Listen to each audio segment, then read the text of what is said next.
ॐ गणानां त्वा गणपतिगं हवामहे कविं कवीनामुपमश्रवस्तमं ज्येष्ठराजं ब्रह्मणां ब्रह्मणस्पत आनशृण्वन्नोतिभिः सीदसादनं श्रीमहागणाधिपतये नमः। गुरुर्ब्रह्मा गुरुर्विष्णुः गुरुर्देवो महेश्वरः गुरुः साक्षात् परं ब्रह्म तस्मै श्रीगुरवे नमः। सदाशिवसमारम्भां शङ्कराचार्यमध्यमाम् अस्मदाचार्यपर्यन्तां वन्दे गुरुपरम्पराम्। ॐ आप्यायन्तु ममाङ्गानि वाक्प्राणश्चक्षुश्रोत्रमथो बलमिन्द्रियाणि च सर्वाणि सर्वं ब्रह्मोपनिषदं माहं ब्रह्म निराकुर्यां मा ब्रह्म निराकरोत्। अनिराकरणमस्त्वनिराकरणं मेस्तु तदात्मनिरतेय उपनिषत्सु धर्मास्ते मयि सन्तु ते मयि सन्तु। Om Shanti Shanti Shanti. So today we have continuously told the prayer of this particular Upanishad, Shanti mantra of this particular Upanishad. Okay, so we have completed the Sambandha Bhashyam in the last class. Sambandha Bhashyam is that introductory commentary by Sri Shankaracharya.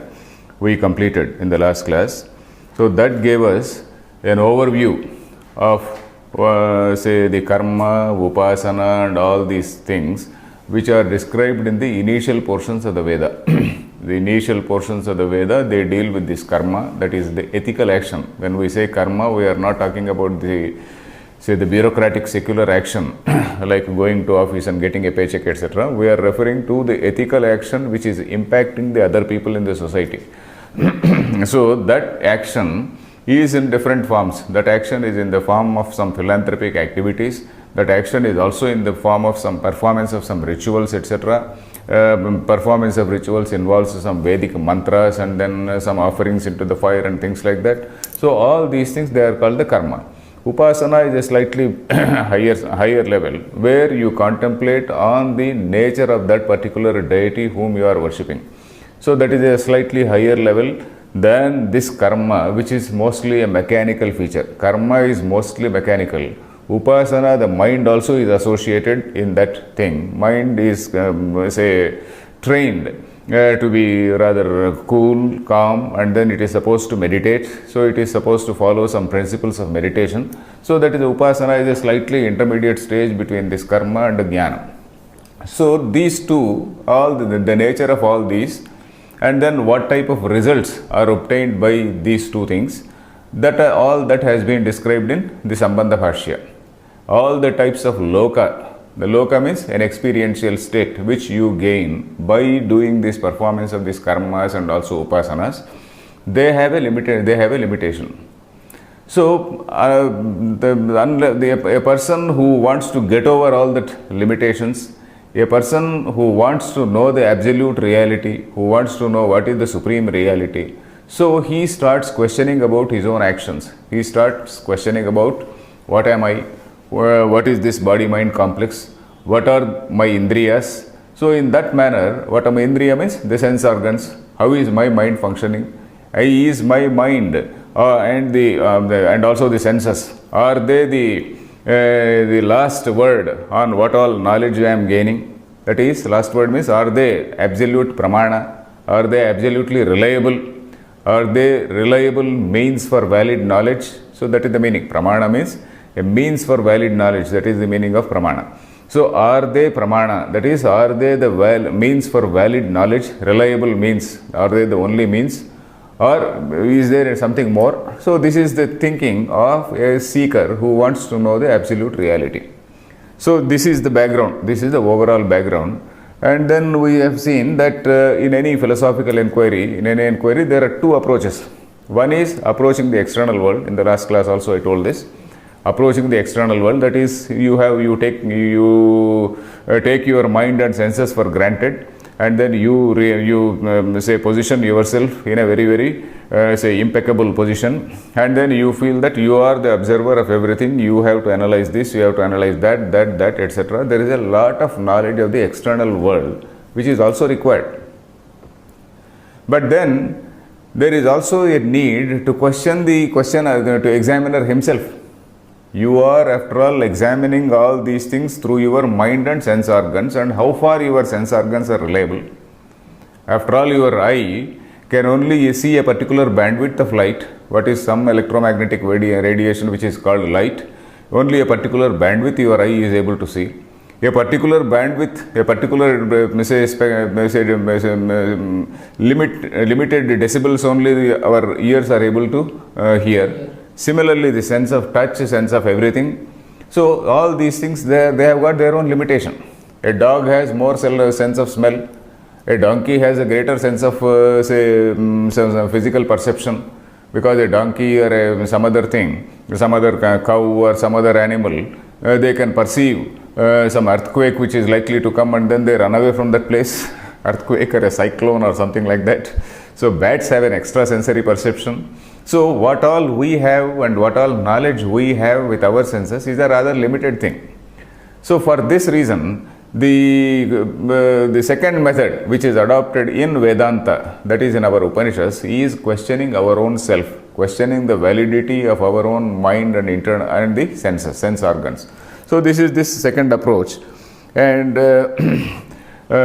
say this internal world, as we call it, there is regarding the body, of course, there is one gross aspect. We need not bother much about it. Gross aspect means, for example, the flesh, bones, blood, etc., etc. So that is a sort of lower existence, if we can call so, within our body, within this adhibhuta or within this self. That is a sort of lower existence. And within this, say, internal world, there is a slightly higher existence, that is the mind, sense organs, etc., which go on to the objects, sense objects, and then the sense organ notices the sense object, brings a signal, brings an impulse to the mind, and it is the mind which coordinates it. So all this action takes place in the say mind. So this is a sort of higher existence within ourselves. So for this, what exactly is the reason? How exactly is the process going on? How exactly are we attaining knowledge? So this is the question. So here, when the first mantra is questioning the validity of these, or not exactly the validity, is there something behind it? Are they the final, or is there something behind it? So that is the question here. Let us read this mantra. Om Keneshitam patati preshitam manah Kena prana prathamah praiti yuktah Keneshitam vachamimam vadanti Chakshushrotram ka udevo yunakti. So this is, there are 4 questions in this. So, Kena ishitam patati preshitam manaha. So here the object, the subject is manaha. Manaha is the mind. Manaha Kena ishitam patati. Kena ishitam preshitam patati. So, ishitam sat, preshitam sat, patati. Preshitam sat means having been sent. Ishitam sat means having been wished, having been desired or willed. So, there are 2 things which are mentioned here. Kena means by whom. By whom. Ishitam means willed. And preshitam. This patati you bring, this word you bring it later. Kena ishitam, preshitam, patati manaha. So, that is the question. So, Kena, by whom? Ishitam means wished. Ish, the dhatu, Sanskrit dhatu, ish means wish. Then patati, preshitam. Preshitam is pra plus ishitam. Pra is only an upasarga. Pra and ish, ishitam becomes preshitam. So, preshitam, it gives a slightly different meaning. If it is simply ishitam, it is wish. Preshitam means directing somebody. Wishing is something and directing somebody, wishing is something different and directing is something different, isn't it? I just have a wish. If my wish is in my own mind, it doesn't get executed into action.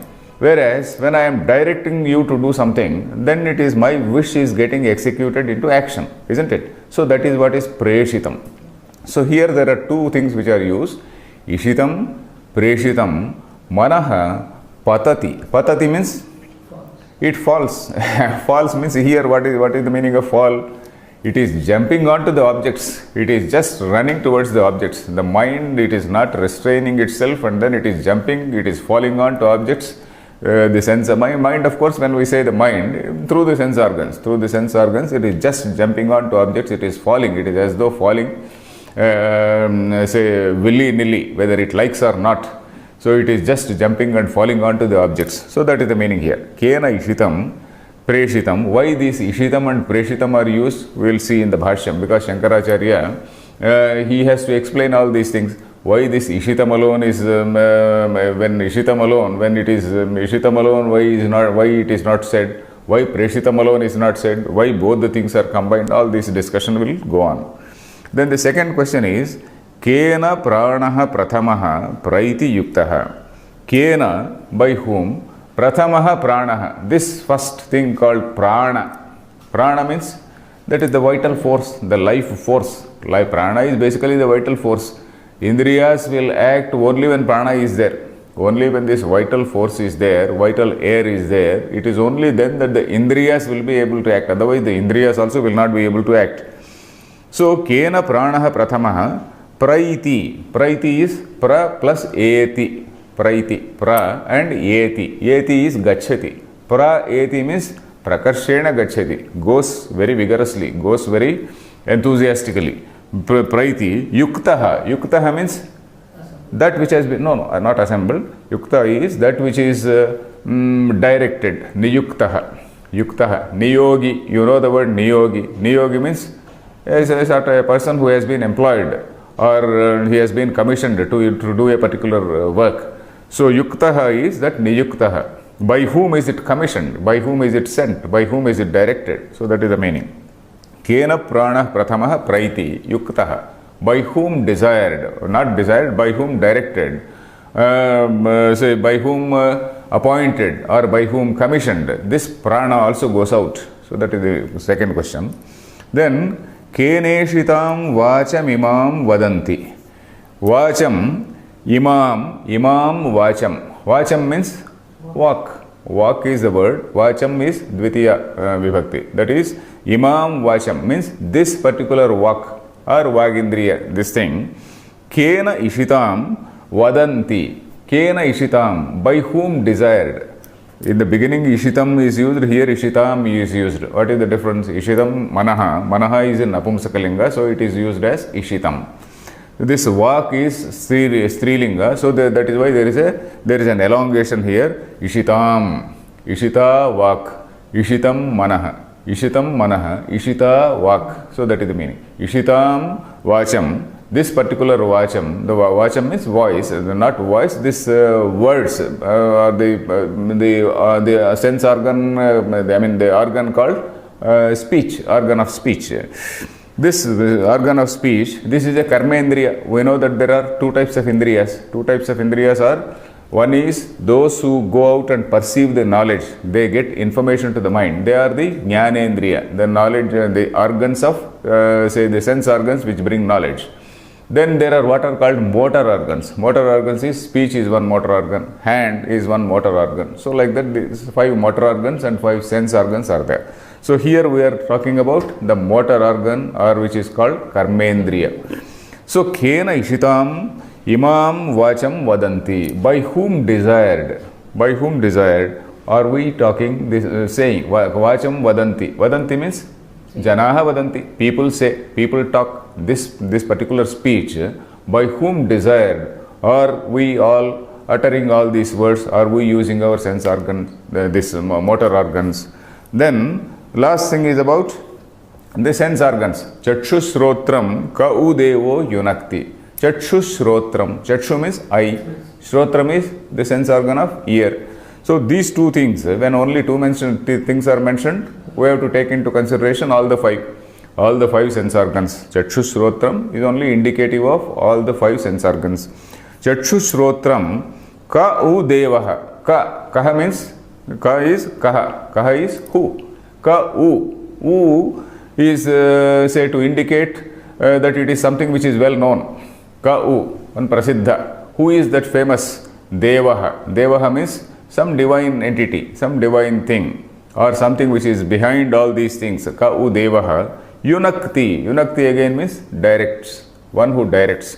Who is that? What is that divine entity and what is the divine force which is directing these sense organs? So you are talking about the mind and also the sense organs. This mind and sense organs, we call it what is called the manomaya kosha. In this human body, when we differentiate different functions, when we differentiate various functions, we see that there is a gross body which is made up of food, flesh and all this flesh, bones, etc. This is the gross body. This is called annamaya kosha. Then there is this vital force which is called pranamaya kosha, this vital airs, the air which is responsible for every action of ours. So that is the pranamaya kosha. Then these sense organs and also the mind which perceive things and then analyze them, bring say all this data to the mind, that is called manomaya kosha. So this manomaya kosha has been told in the first thing. Then this kene shitam vachamimam vadanti, this karmendriya, all this pranamaya kosha has been told in the second and third questions. So that is how do all these things function? Is there something behind it? So these are the questions. The questions, of course, they look very, very simple, aren't they? They look very, very simple. They are looking very, very simple. But we have never asked these questions. The irony is, the questions are very, very simple, but we have never asked these questions because we never thought that there is something behind all these things.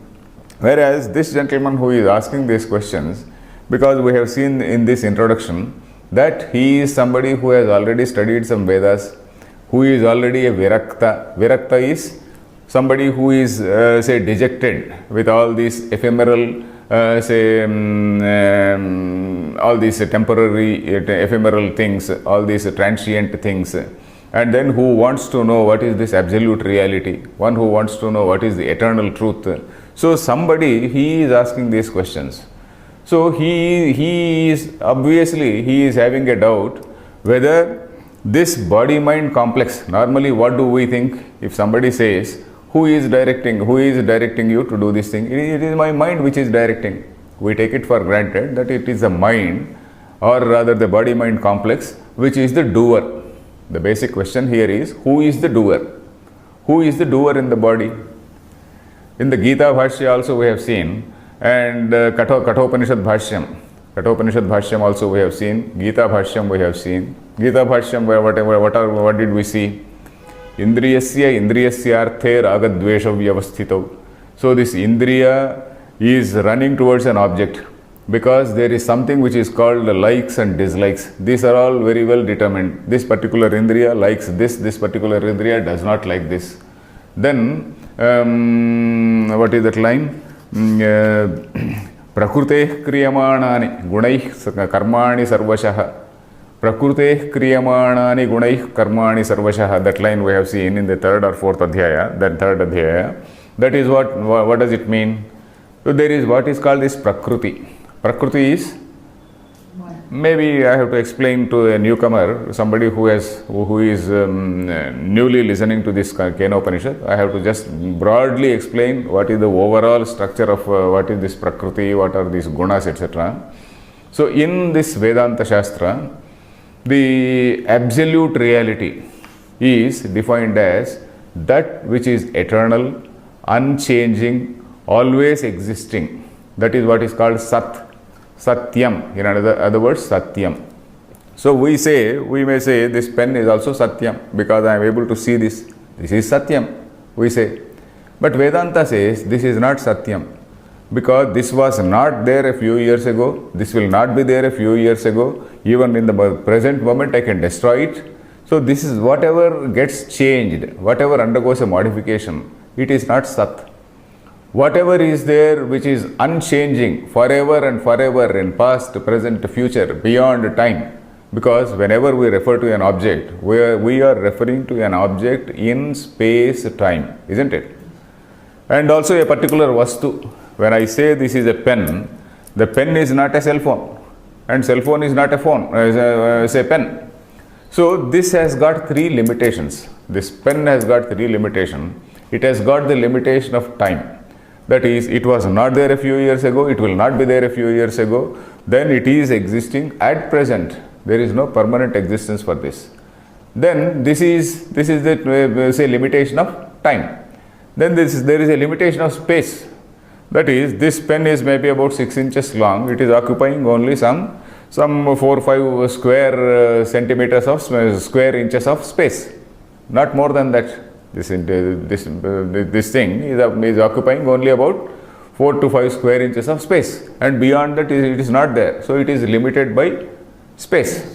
Then it is also limited by vastu, I said. Vastu means a pen cannot be a phone cannot be a phone, say pen. So there are 3 types of limitation. There is limitation by space, limitation by time, limitation by vastu, limitation by being a specific object. So these 3 things are there. So you take it, you apply to everything you want to see. You apply it first to yourself. If you first apply it to yourself, you did not exist 100 years ago. You will not exist 100 years later. Then when you are here, you are not somewhere else. When you are X, you cannot be Y. So all these limitations are applicable to you. Apply this to the whole earth. You take the whole globe and then apply to this globe. This whole earth did not exist some billions of years ago. It was in the form of some flames, some fumes, somewhere in the form of some hot airs somewhere. So it was there somewhere as some hot airs, and then those airs gradually they became fire, and then they slightly came into a molten form. They solidified, and then it became earth and whatnot. This is what Taittiriya Upanishad says. So Taittiriya Upanishad says, it is not contradicting even the modern evolution, because Akashad Vayuhu Vayoragnihi Agnerapah. That is how this evolution is described in the Taittiriya Upanishad. So initially what is conceived is some space only. In that space only, that hot airs have emerged.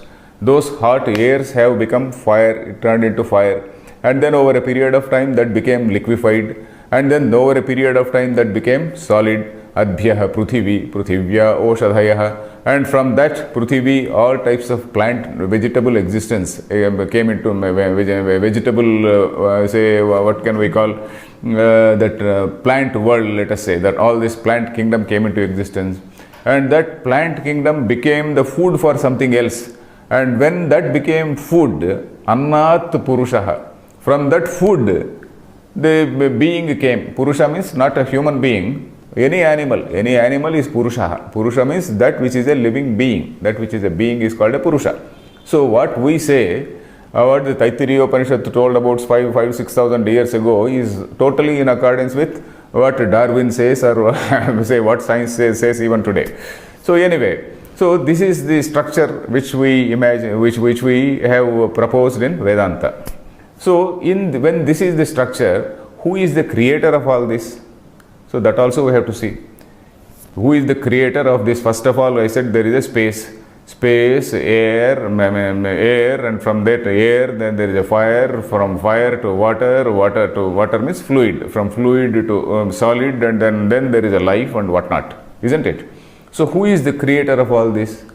Then Vedanta says that there is no such thing as a particular creator who is sitting like somebody, some super cop or some super manufacturer who is sitting there and then preparing some dolls and then infusing some, breathing some air into that and then throwing onto earth. There is no such thing like that. There is only what is called a never changing Sat. A never changing Sat. Sat means the truth, whatever does not change forever. So that sort of Sat is there. And that is of the nature of consciousness. It is of the nature of intelligence. So that consciousness and Sat both are one. This whatever is Sat is consciousness, and whatever is consciousness is what is called truth. So what is called Sat and Chit. And this thing is something which is all pervading. So that is why it is infinite. It is called infinite. So that is why the description for Brahman is Satyam. Brahman means the absolute reality. Whatever we call as absolute reality in Vedanta, the description is Satyam, Jnanam, Anantam, Brahma. This is what Taittiriya Upanishad says. So this is the very, very brief introduction which I said. Because Taittiriya Upanishad, if you take that Upanishad, for these 3 words, Shankaracharya has given a very, very elaborate, introduction, very elaborate explanation. So it will take about 3 or 4 classes if we have to see that entire Bhashyam. So all that I have totally condensed and told in a few minutes.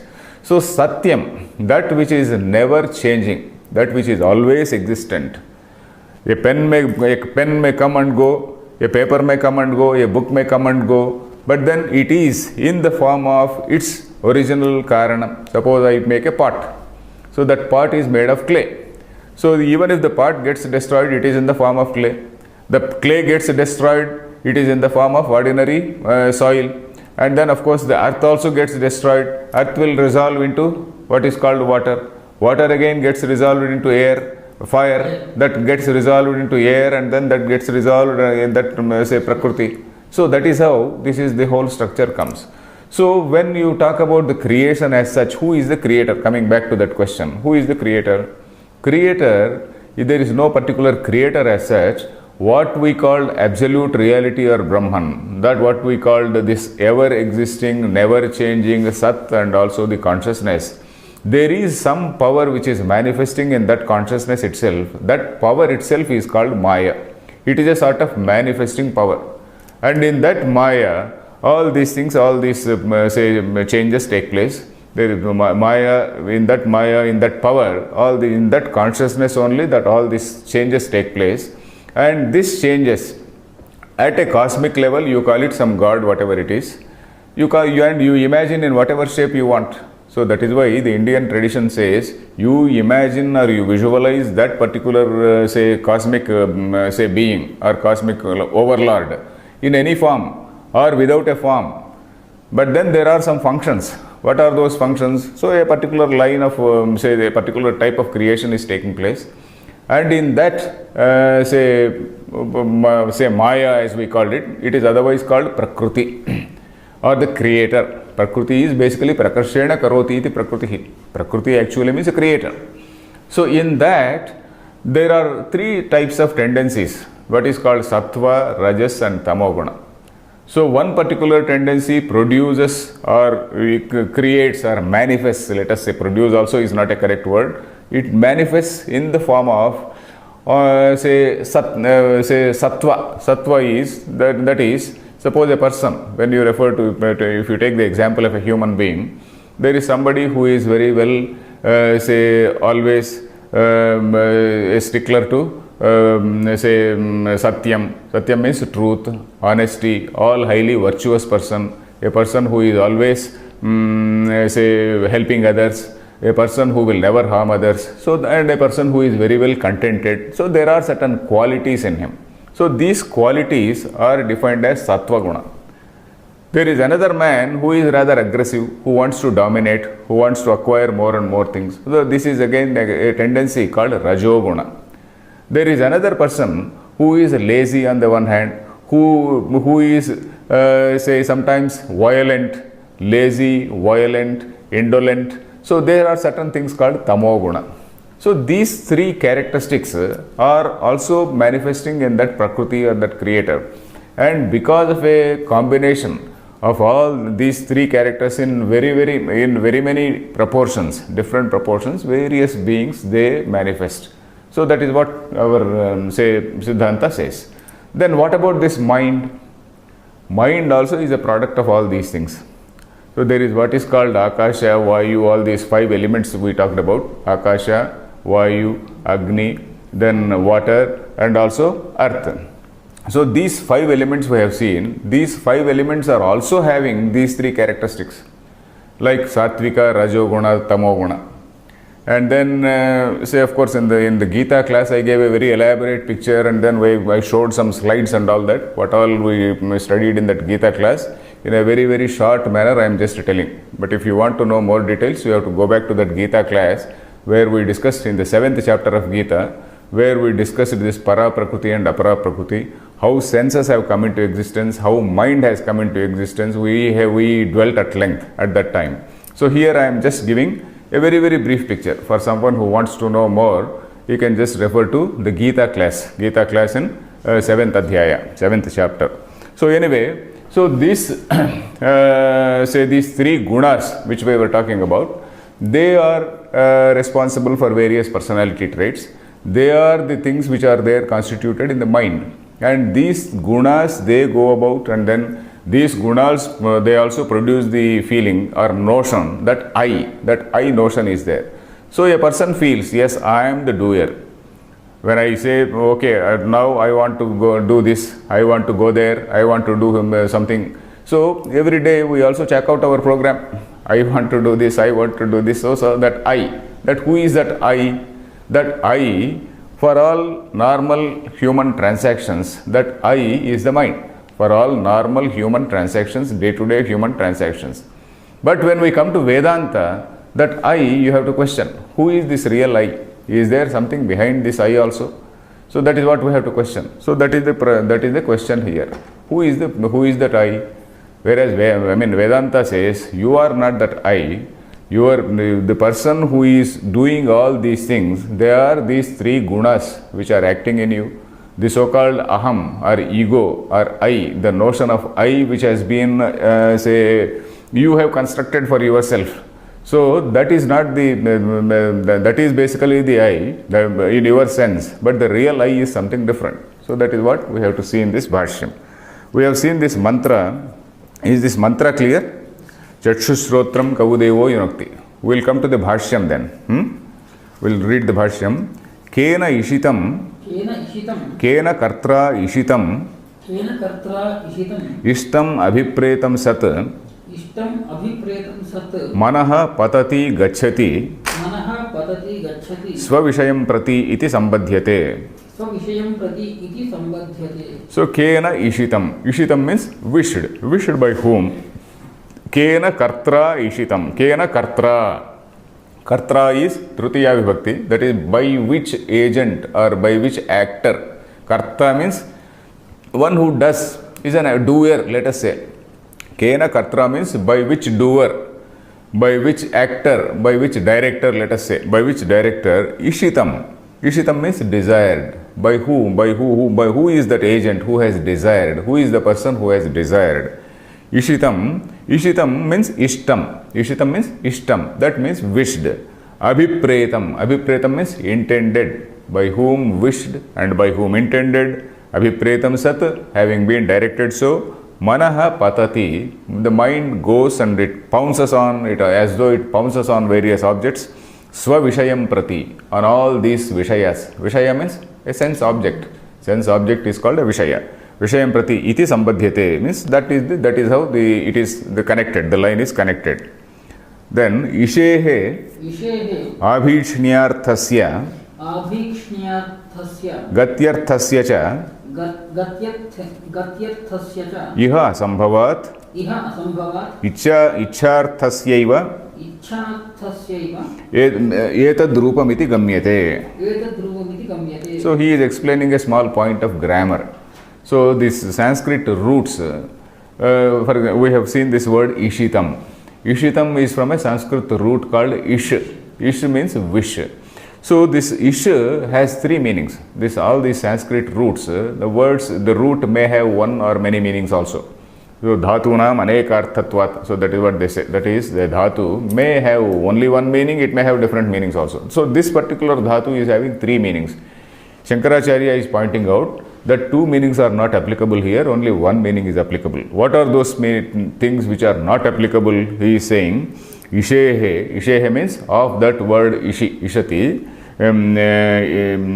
For that, abhishnyartham. Abhishnyam. The word abhishnyam means, it is not very important, this is only a grammatical thing.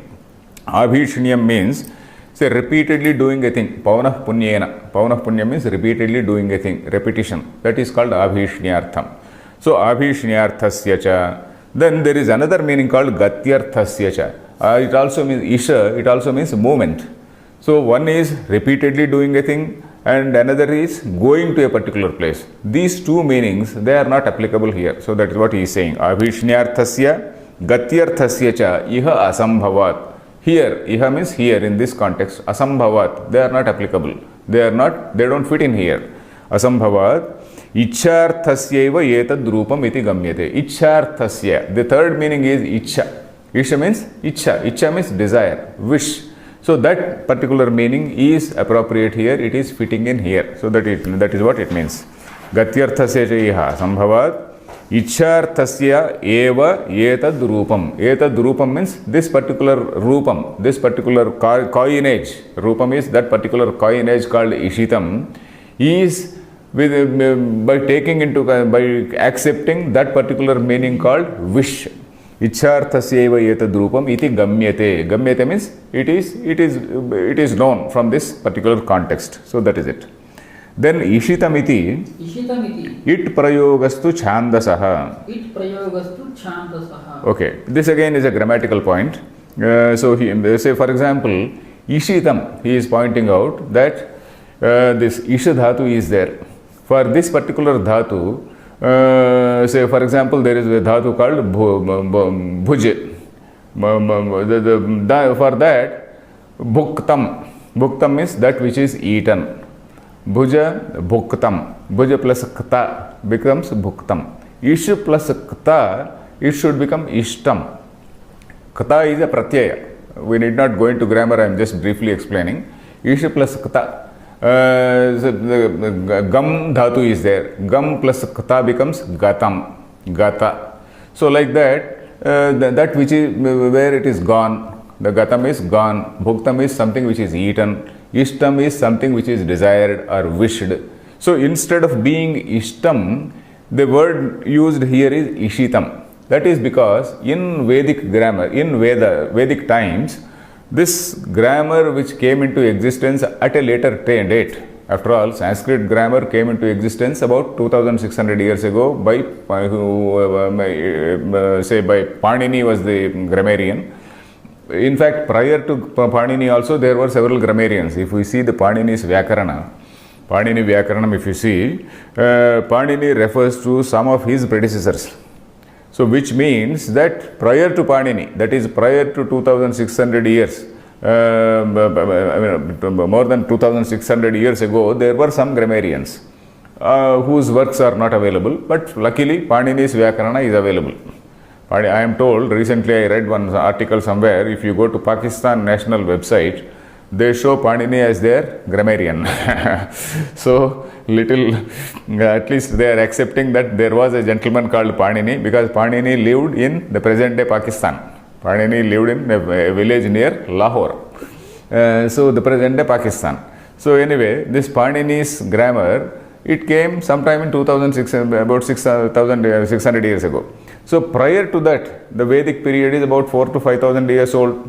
The latest, even if you take the latest thing is about 5,000 years. So which means that this particular grammar is not applicable to some of these Vedic words. There are most of the Vedic words, they do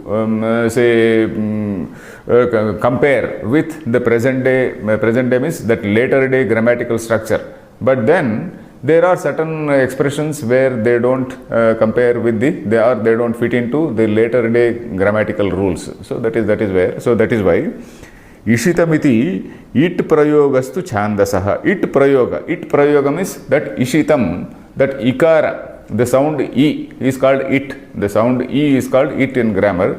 So that sound E has come here. That is a chandasa prayoga. Chandasa prayoga means, chandas means Veda.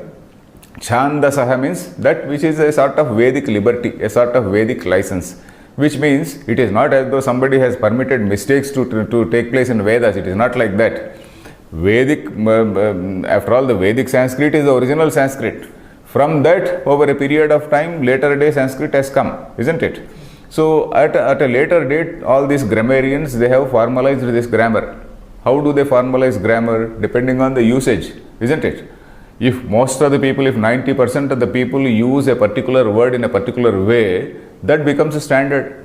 Prayoga Sharanaha Vayyakaranaha, they say. Prayoga Sharanaha means if 90% of the people they pronounce a thing wrongly, then that becomes a standard. So like that. So Vayyakarana does not create some rules. He only formalizes and then he sees it that there is no further degeneration. And then there is, he tries to keep it intact. He tries to keep it intact so that this is a continuous flow of knowledge from generation to generation. So if the language keeps on changing from generation to generation, that knowledge also will disappear. So that is why they formalized a particular grammatical structure. So anyway, Ishitamiti it prayogastu chandasaha. This is something which is peculiar to Veda. Then tasyaiva तस्यैव prapurvasya प्रपूर्वस्य niyogarthe preshitamityetat. नियोगार्थे प्रेषितम् इत्येतत्. So tasyaiva means of the same word, tasya eva, of the same word ish, prapurvasya, if you put one pra in the beginning, prapurvasya means in the beginning if you put a pra, that is if you put a prefix in the beginning means you prefix it with pra, it becomes pra plus ish, it becomes presha. Pra plus ish becomes presha because there is a sandhi. Sandhi means a sort of euphonic change. When two words meet, a plus e becomes a plus u becomes o, like that. So prapurvasya niyogarthe preshitam ityetat. So it becomes preshitam. Preshitam, when there is an upasarga or when there is a prefix, the meaning of the say word changes, meaning of that root changes. So originally there is ish means wish, whereas when you say presh, the meaning changes. Sanskrit, that is a speciality. Upasargena dhatvartha balad anyatra niyate. So hru, for example, hru means to take. Ahara, I say, a plus hru becomes ahara. Ahara means to take in. When you say prahara, you beat. Samhara, sam plus harati, samharati, to destroy something. Vihara, when you say V plus hara, you just go around for a walk. So like that, the dhatvartha, the meaning of this root changes with the addition of an upasarga or a prefix. So here, this pra plus ish, when it becomes presh, preshitam, the meaning changes. That is, preshanam means directing somebody. I direct my subordinate to go, okay, you please go and fetch this. So that is called preshanam. So preshanam means sending, directing somebody to some place for accomplishing some job, for some small mission, for an errand maybe, for a mission maybe, whatever it is. Then tatra preshitam ityevokte ityeva ukte preshayitru preshana vishesha vishaya akanksha syat. विषय आकांक्षा स्यात्. केन प्रेषयितृ विशेषेण कीदृशं वा प्रेषणम् इति. So here Shankaracharya is just explaining why these two words are used here. Tatra preshanam ityeva ukte. If it were to just mention only preshanam, if you just said kena preshitam manah instead of saying kene eshitam patati preshitam manah, instead of that, it suppose it only says kena preshitam manah. If it is only said, then that means then you are implying something there. Implying means you are say visualizing a particular person who is the sender. Then what is the mission? What is the purpose? Suppose I say, by whom sent? By whom is it sent? That means you are presuming a sender, isn't it? And that is, that mission also, there is a particular vishaya, there is a particular reason for which somebody has sent someone else to for that particular objective. So there are two things which arise, the two questions will arise in the mind. Number one is, who has sent? And what is the nature of sending? For what purpose? For what mission? For accomplishing what has he sent them? So these two questions arise. So that is what he is explaining here. Preshitam ityeva ukte, iti eva ukte. If it is merely said preshitam, then preshayitru preshana vishesha vishaya akanksha syat. Akanksha means an expectancy. Suppose I say, I was, and then stop. I was, then expectancy will be there. I was means what? What did you do? Where did you go? What did you do? Some sort of expectancy will be there. So similarly, preshitam, sent by somebody. Sent means, oh, somebody is there, for some purpose it has been sent. So these two, akanksha will be there. Akanksha means that expectancy will be there. Then what is that expectancy? Preshayitru preshana vishesha vishaya. Preshayitru means that which relates to preshayita. Preshayita is sender. Preshayitru Vishaya means something, the identity of that Preshayita, the identity of that sender. Then Preshana Vishesham. Preshanam means the act of sending. Preshayita is the sender. Preshanam is the act of sending. That commission itself, let us say. That Preshana Vishesha Vishaya. So the Vishaya means subject.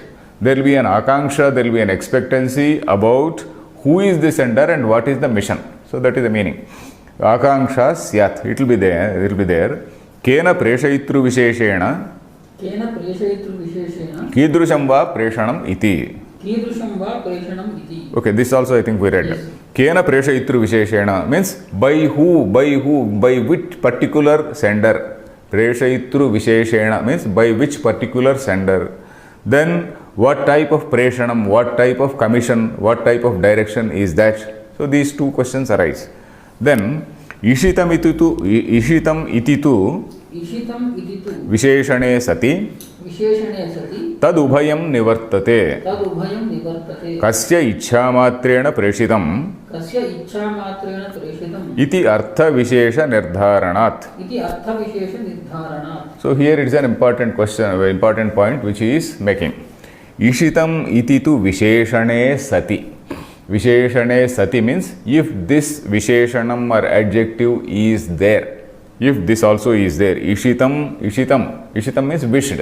Ititu, tu means on the other hand, if this vishitam, this adjective called ishitam is also there, tad ubhayam nivartate. That expectancy regarding those two questions will be avoided. That expectancy means who has sent and what type of commission. So that is avoided, that is obviated, let us say. Nivartate means it recedes. Nivartate means it recedes. Tad ubhayam nivartate. Then kasya ichhamatrena preshitam iti artha vishesha nirdharanat. So the combined meaning of ishitam and preshitam is kasya ichhamatrena. So that is by mere wish. By mere wish something is taking place, not by physical directing. So why is Shankaracharya saying this? So this is something which we have to question. Why should Shankaracharya bother to explain ishitam, preshitam, this, that? Ishitam is wished, then preshitam sent. He can simply say. Then if he simply says, it will be contradicting lot many passages in the Vedas and Upanishads which say that there is no kartrutva, bhoktrutva in the Supreme Brahman. Kartrutva means doership, if we can call so. Bhoktrutva means that enjoyership. So this absolute Supreme Brahman is not of the type of is not of the nature of a person. There is no personality. It is not a personal God as some religion can put it. So in religions, there is a personal God. There is a Rama, there is a Krishna, there is somebody. In Western religions also there will be a personal God. You can call it with any name. All over the world, you take any religion, there will be a personal God, isn't it? But what we are calling the absolute reality is something beyond that personal God. Personal God you are accepting for the sake of some social order, for the sake of human convenience, for the sake of defining good, evil, etc., for the sake of developing some moral structure of morality. Otherwise there will be total recklessness in the world. So, but then that is not the absolute reality. You have to go beyond that in order to know the absolute reality. So that is why here, what is our idea of God or supreme reality? We don't even say God. We refer to that supreme reality in the neuter sense. Say when we say God, the question comes whether it is he or she.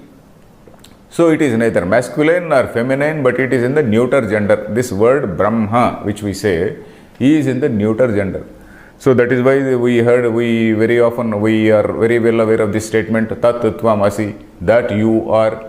So you don't say he, you are he, we do not say. We are saying that. So which means you are referring to that supreme thing in the neuter gender. You take whatever God form, you take it in the masculine form, you take in the feminine form, you take it without a form, whatever it is, without a form also. For example, if you see the Western religions, if you see, without a form also, he is supposed to be a male. Western religions, God is a male, they don't say God is a female.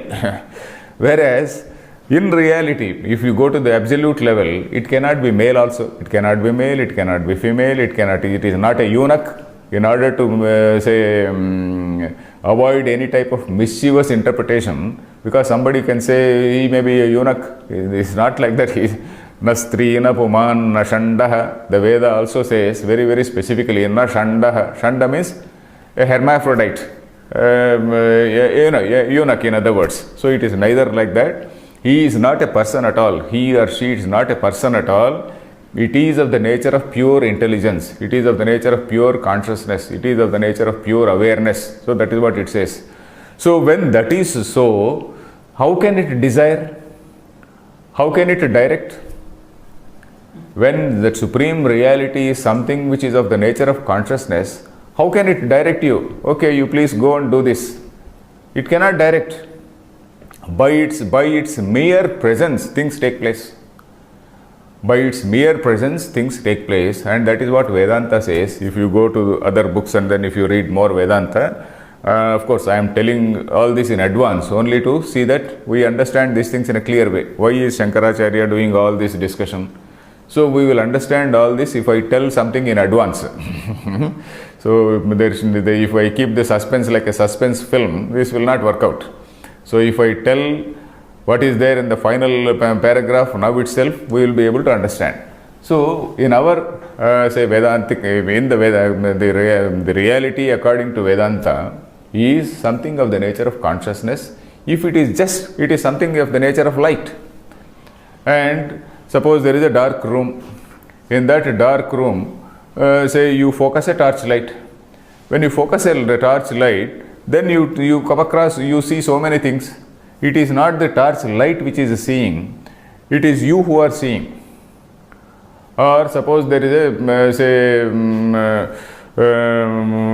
say for example, there is a nightfall, evening, nightfall. So when it is night, suppose somebody says, okay, now the sun is setting, it is going to be night. So for different people it may mean different things. Nightfall may mean different things to different people. For example, somebody like you, a very pious man who will go home and then do your Sandhya-vandan, etc., who will tell your evening prayers. So for you it means, when somebody says, it is 6 p.m. or 7 p.m., it means that you have to go home and then you have to do your Sandhya-vandana, you have to do your puja, etc. Suppose there is a thief. So that thief, oh, now it is 7 p.m., now I have to plan, I have to go, I have to see where I have to go and snatch somebody's chain, or I have to do some mischief somewhere. So he will think like that. Or somebody who is a fellow who enjoys various other things. Oh, this is time to go to the bar. So he will say, this is not my example, this is actually an example given in one of the various books. How different people think about the same thing in different times. So here also, this intelligence is just getting reflected on the human antahkarana. What Vedanta says is, it is this consciousness or intelligence is something which is just present everywhere. It is just, what we said was infinite, isn't it? When we say infinite, it is there everywhere. It is there in this pen, it is there in this cell phone, it is there everywhere. This consciousness is there in this pen also, but it is not manifest. Human mind is so made that this consciousness is manifest, or rather it gets reflected. Consciousness gets reflected. This is a better reflecting medium for say consciousness. So that is what Vedanta says. So this human mind is acting in the mere presence of that consciousness. So that is what is the meaning here. Not even wish. So that is what he says, Shankaracharya says, tad ubhayam nivartate kasya ichha matrena preshitam. By just mere wish it is preshitam. Iti vishesha artha nirdharanat. So that special meaning is derived here. In fact, here this ichha also he further modifies in this Vakya Bhashya. I told you that there are two Bhashyas written by Shankaracharya. One is called Pada Bhashya and one is Vakya Bhashya. And in this Vakya Bhashya, he is again very clearly saying, nahi shishyaniva manadini vishayebhyah preshayati atma. This atma or consciousness, it does not direct say the mind just as somebody will direct his shishya. Shishya means a student. Suppose I tell my student, okay, you go there, you do this. So it is not this atma or consciousness, it is not physically directing anybody like that. So it by mere sannidhi matrena, nimitta matram pravruttau. So nitya chit swarupatayatu, nimitta matram pravruttau. So that is what it says. That is of the nature of nitya chit swarupa. It is of the nature of pure consciousness, and in the presence of that consciousness only, just as when you throw light, different people say move in different directions, or when there is a nightfall, different people understand it differently and then they go in different directions. Who is guiding them? It is their own samskara, it is their own vasanas, it is their own over a period of time they have built up a personality for themselves. It is their personality which is driving them. All these gunas, as I said, prakruteh kriyamanani gunaih karmani sarvashah, all these personality traits which are produced by the prakriti. So this is what is directing and not the supreme consciousness. So that is the meaning here. So kena preshayit tadubhayam nivartate kasya ichha matrena preshitam, just by mere will. And that will also Shankaracharya is further explaining in Vakya Bhashya by saying that it is not even a will. Nahi shishyaniva manadini vishayebhya nivartate. So the meaning here is that sannidhi matrena, by mere presence. Sannidhi means presence. By mere presence of that intelligence, all these things are taking place. So that is the meaning. Is it clear? Yes. Then यदि एषः अर्थः अभिप्रेतः स्यात्, यदि एषः अर्थः अभिप्रेतः स्यात्, केनेषितम् इत्येतावतैव सिद्धत्वात् प्रेषितमिति न वक्तव्यम्, अपि च शब्दाधिक्यात् अर्थाधिक्यं युक्तमिति इच्छया कर्मणा वाचा वा केन प्रेषितम् इत्यर्थविशेषः अवगन्तुं युक्तः. So there is a small doubt here, doubt by the Purvapakshi. I think there is only 1 minute. 3 minutes. 2-3 minutes. So I think we can continue in the next class, or we can because again this is a Purvapaksha and then again there is going to be a reply for that. I think we will continue in the next class. So here again there is the Purvapakshi is somebody who keeps on raising the doubt. It is not as though there is somebody sitting outside and then putting questions to us. When say a commentator like Shankaracharya starts commenting on a text like this, then he will anticipate the questions which are likely to be raised by different schools of philosophy of his time, and then he anticipates those questions and puts it here. So that is what is called Purvapaksha.